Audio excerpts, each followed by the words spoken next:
नमस्कार, Monday morning स्वागत है आप सभी का पावर ब्रेकफास्ट में। आइए देख लेते हैं कि अंतर्राष्ट्रीय बाजारों से आज ओपनिंग के लिए हमारे मार्केट्स के कैसे संकेत हैं। अच्छी शुरुआत दिख रही है। गिफ्ट निफ्टी यहां पर ऑलमोस्ट 90 पॉइंट्स की स्ट्रेंथ दिखाई दे रही है। डाउ फ्यूचर्स 25 अंक ऊपर है इस समय। नास्डैक फ्यूचर्स पर नजर डालें तो 10 से 11 अंकों की स्ट्रेंथ वहां से आ रही है। जापानीज मार्केट निके 800 पॉइंट्स से ज्यादा की मजबूती के साथ कर रहा है कारोबार। और स्पेस में जितने मार्केट्स खुल रहे हैं, by the way Chinese markets आज भी बंद है, कल से खुलेंगे। तो आज जितने मार्केट्स एशियन स्पेस में खुले हैं ये भी पौन से 1% 2% की स्ट्रेंथ लेकर खुले हैं। कच्चा तेल ऊपरी स्तर से थोड़ा सा प्रेशर आया है। सोने चांदी में दायरेबंद ट्रेड दिख रहा है। क्या कुछ हुआ है बीते हफ्ते और इस हफ्ते के महत्वपूर्ण ट्रिगर्स, डेटा, इवेंट कौन से हैं, आइए समझ लेते हैं। दीप हमारे साथ जुड़ चुके हैं। दीप, मॉर्निंग, वेलकम बैक। जरा बताइए क्या कुछ हुआ है बीते हफ्ते एंड ऑफ कोर्स ये हफ्ता किस लिहाज से महत्वपूर्ण है। पिछला हफ्ता तो ऑफकोर्स हमने देखा अच्छा खासा करेक्शन वाला रहा ग्लोबल मार्केट्स के बाद। आज सुबह अगर आप देखेंगे तो काफी कुछ जो चिंताएं थी पिछले हफ्ते की वो थोड़ी कम है और थोड़ा बाजार भी अच्छे मूड में दिख रहे हैं। जैसा आप बता रही थी, एशिया के बाजारों की तो बहुत ही मजबूत शुरुआत हुई है। गिफ्ट निफ्टी बढ़िया मूड में दिख रहा है। जापान में 2% से ज्यादा की तेजी आपको आती हुई दिख रही है। ओवर द वीकेंड्स भी डेवलपमेंट्स हुए हैं बट उसको बाजार फिलहाल नकार रहे हैं क्योंकि शुक्रवार को अमेरिकी बाजारों में आपने शानदार एक्शन देखा था। 340 अंक उछलकर डाउ दिन की ऊंचाई पर बंद हुआ। मोर इंपॉर्टेंटली नया क्लोजिंग हाई डाउ ने बनाया है।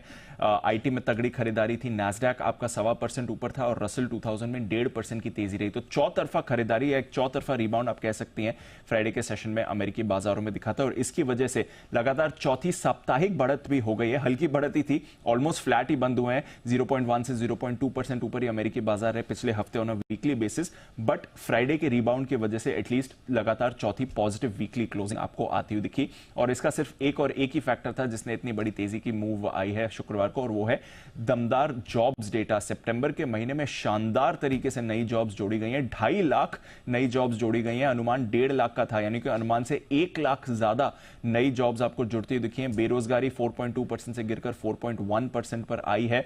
तो एक तरफ रेट कट हो रहे हैं, दूसरी तरफ इकोनॉमी में स्ट्रेंथ दिख रही है। बाजार को यह बात पसंद आई। 10 साल की बॉन्ड यील्ड उछलकर 3.9% के ऊपर आपको जाती हुई दिखी है। बट नेट ये जॉब्स डेटा का ही कमाल है जो पिछले हफ्ते इतनी अच्छी तेजी आई अमेरिकी बाजारों में शुक्रवार के दिन।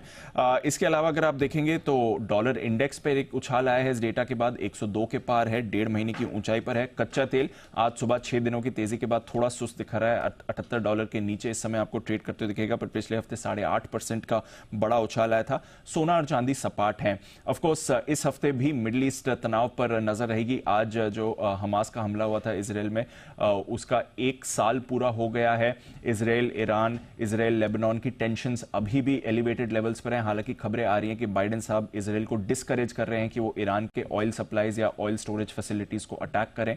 तो वहां से बाजार एटलीस्ट थोड़े संभले हुए हैं बट ऑफकोर्स इस तनाव पर तो नजर रहेगी। इसके अलावा फेडरल बैंक की जो बैठक हुई थी उसके मिनट्स जारी होने वाले हैं, उस पर रहेगी नजर। अमेरिका में महंगाई के आंकड़े आएंगे एंड ऑफकोर्स नतीजों का सीजन हमारे लिए और ग्लोबल मार्केट्स के लिए शुरू हो रहा है। यूएस की अगर आप बात करें तो जेपी मॉर्गन, वेल्स फार्गो और डेल्टा एयरलाइंस के नतीजे भी आने वाले। तो इंपॉर्टेंट हफ्ता है, डेवलपमेंट्स पर रहेगी नजर।